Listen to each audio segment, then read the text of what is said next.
the voice acting. Like, no matter how much I hear this scene, this voice acting just, it blows me away. You can feel the emotionally charged nature of the VA, like putting their heart and soul into this scene, pouring every ounce of emotion from their voice acting career into the scene to voice Shizaka. It's like you could feel the character coming to life through the screen. That's just how raw these emotions are. It's actually, it's impressive. Like, this is actually some of the most impressive voice acting I've heard in a while. But it's not just that. I'm going to say something that might come off very controversial. Some people are heavily going to disagree with me or be upset with what I'm about to say. But I think after finishing episode 6 of Takopi's Original Sin, that I think that I'm going to put this series in my top 10.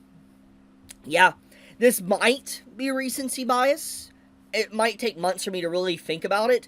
But right now, I think because of just how high quality this show is, not because of beautiful art and animation, but because the quality of the show is showcased in every single area, to obviously the art and animation, the voice acting, the character acting, the story, the messages and themes, and it has a middle, beginning, and end. And a lot of stories that you get into just don't have that. You can't say that they have a beginning, middle, and end. They have a beginning, maybe a middle, but you're still waiting on the end. And I like how Takopi is, it's straight to the point. It doesn't overstay its welcome. It's only 6 episodes long, and it tells a very good story. Now, there's going to be a lot of people, and maybe not a lot, but there's going to be people that are not going to like episode 6. They're not going to like the conclusion of Takopi, and I will elaborate on that in a bit. But I think that, in general, especially from what I've seen today, and especially what I've seen for the last 6 weeks, the conversation around Takopi is overwhelmingly positive. I have seen everyone pretty much say it's an excellent show. And the fact that there's just so much discussion around it, from people discussing, like, did Marina deserve it in episode 2? Is Shizaka now in the wrong? What is the answer to the cycle of abuse, the original sin? And you have all these different questions and things that people are bringing up when they're discussing the show. I think that is a good hallmarker to a show that has staying power, or, it's a marking of a masterpiece, a marking of an anime that will stick around for a very long time and still be brought up into conversation a decade from now. I do think that Takopi will never hit the same level as maybe mainstream, as like Soul Leveling or Dragon Ball or anything like that, but I think that it's going to be one of those anime that is going to be discussed to a similar degree as, like, some niche shows. Like, maybe to Welcome to the NHK, for instance. It's going to be one of those shows that people are going to know about or hear about in passing. And there's going to be a lot of people that have never watched it. But the people that do watch it are going to be adamantly, like, a massive fan of it and advocating for, just how amazing it actually is. And I can definitely see that. I think we have an anime right now. This anime is going to evolve into that type of phenomenon. It's going to evolve into a hidden gem or a masterpiece of its time that will be discussed. Because Takopi as a series, I think, gives a lot of questions, and it doesn't try to answer everything, and it shouldn't. Because the main question, or moral of the show, and question, is what was the original sin? Now, obviously, the show is called Takopi's Original Sin, and that is definitely a big part of the show. But I think that the main question that the series brings up is, how do you break the cycle of abuse? How do you fix a broken household? How do you smile after you've went through so much in your life? How could anyone ever overcome every single bad direction that their life has went? How can they possibly make a right choice when all they've been given is literally the wrong answer every single time? So when you think about this, it's just like, the show is trying to tell you the dark, grim aspect of reality, but obviously, since it's a manga, it does end up in a happier way.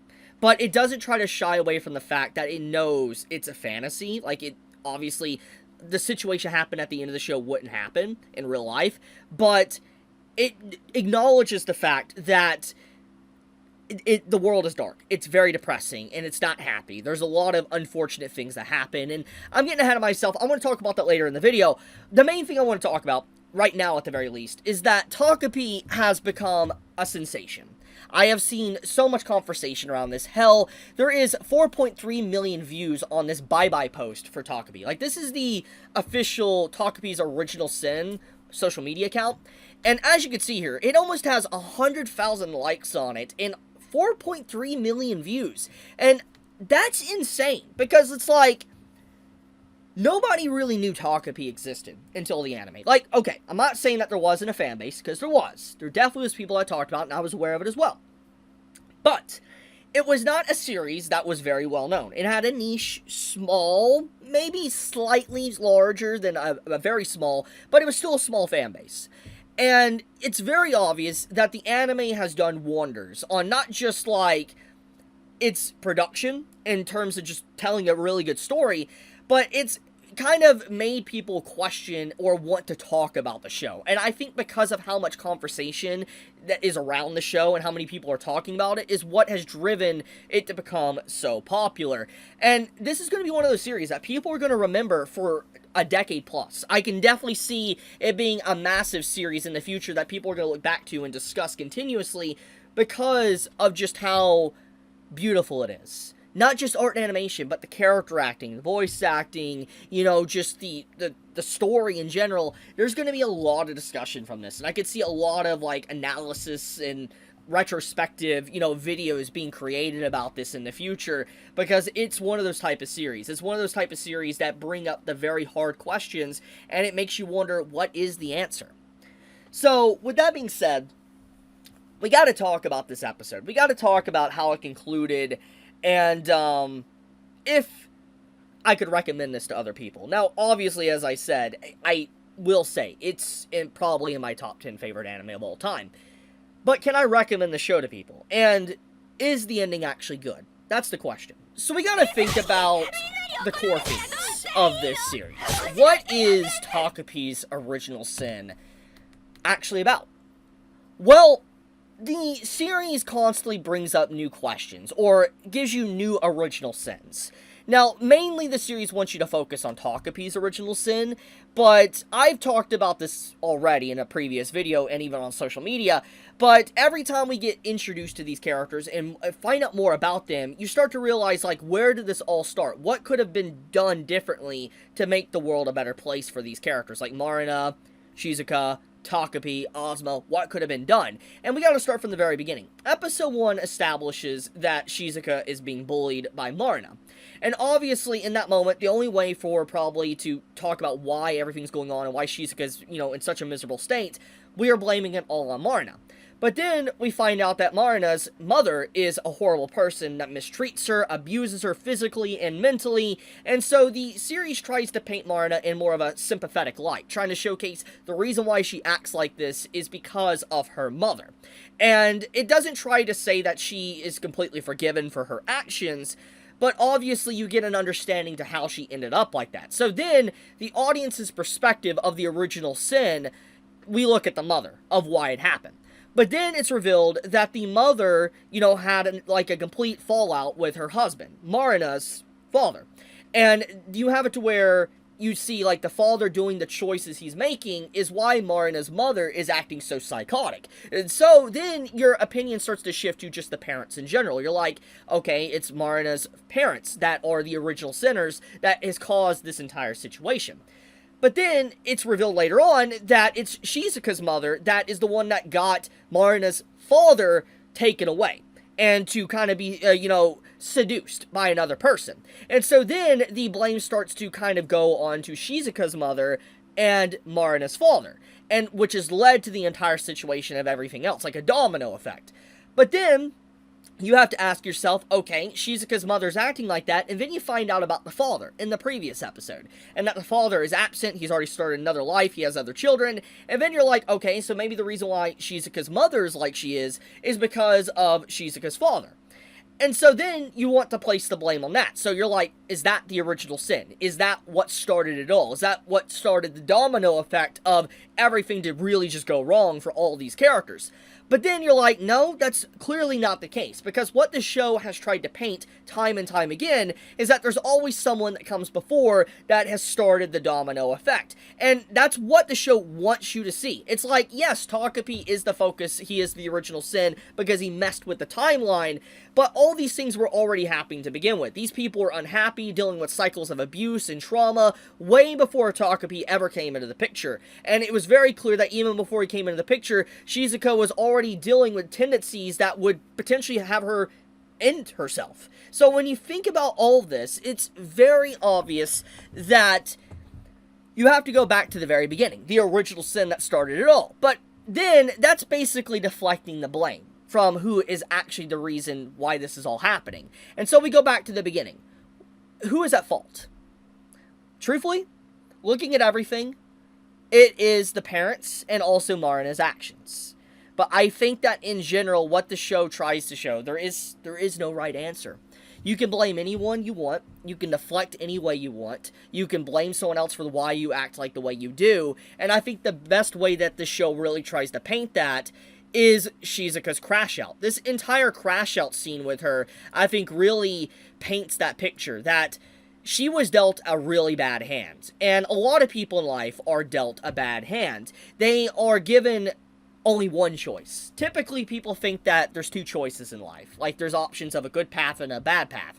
But sometimes people don't really have a choice in life. And I think that this little conversation from Shizaka really showcases that. That no matter what she did, she had no way out of a bad situation. She's like a 10 to 11-year-old kid that has a mother that's neglectful, that doesn't even tell her that she stinks or that she needs to shower. When the police come to the door, they're like, "Where is your parents?" And she's not there because she doesn't care. She has a father that's absent and says, "Oh, you're not even my child." She gets bullied at school and the teachers neglect her and don't even stand up for her. No matter what direction she went in her life, there was just no good answer. There was nothing that she could really do besides just sit there and take it for the rest of her life. That was legitimately her only answer, the only thing that she could do in her life. And in this moment, she lashes out at Takopi saying, "What should have I done? What should I, as a kid, as a 10 or 11-year-old, what should I have done?" And I think that this entire conversation is a very valid crash out from her. Obviously, no actions justify what she did to Takopi in this scene,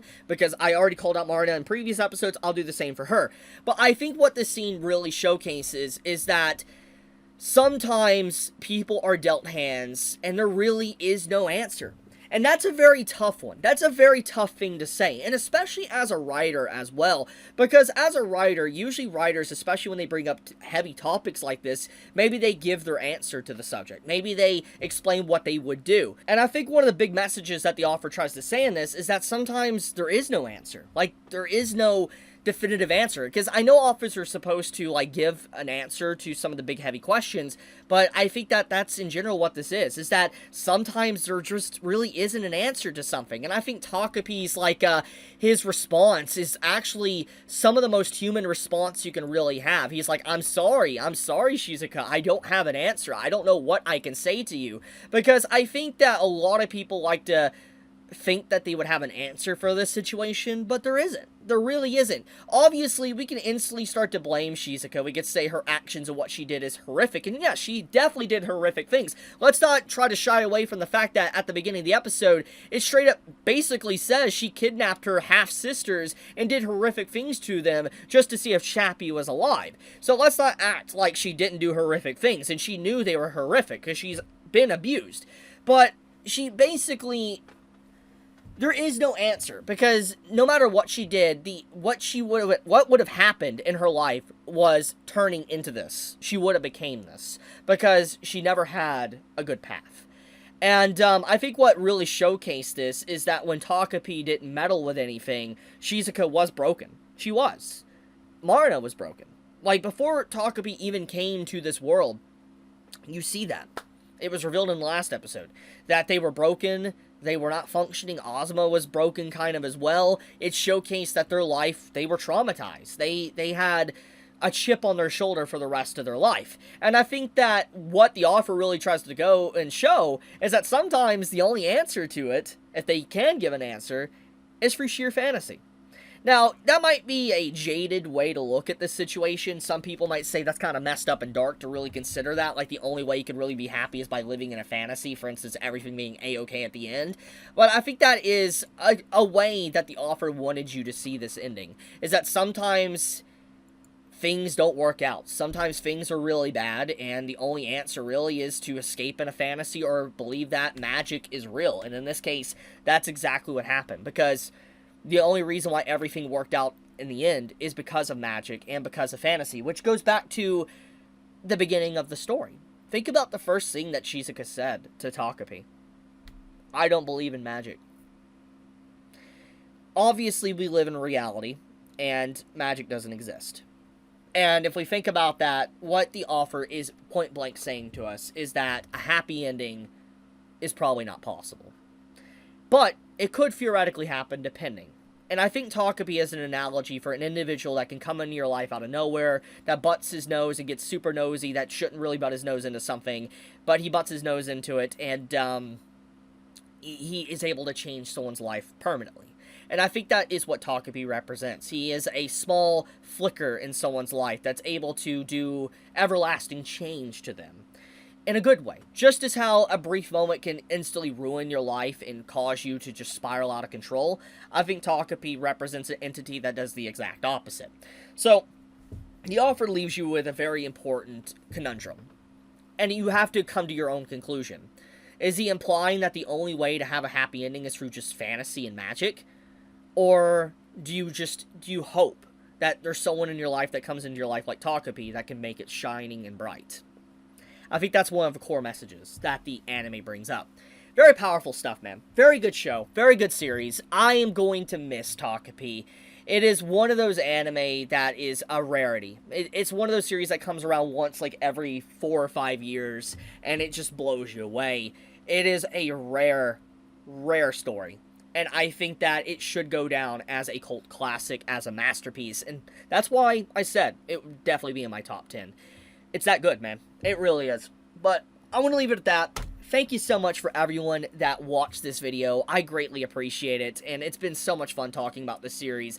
It's sad to let this series go, but all good things must eventually come to an end. I love you guys. Subscribe if you like my content. Chibi out.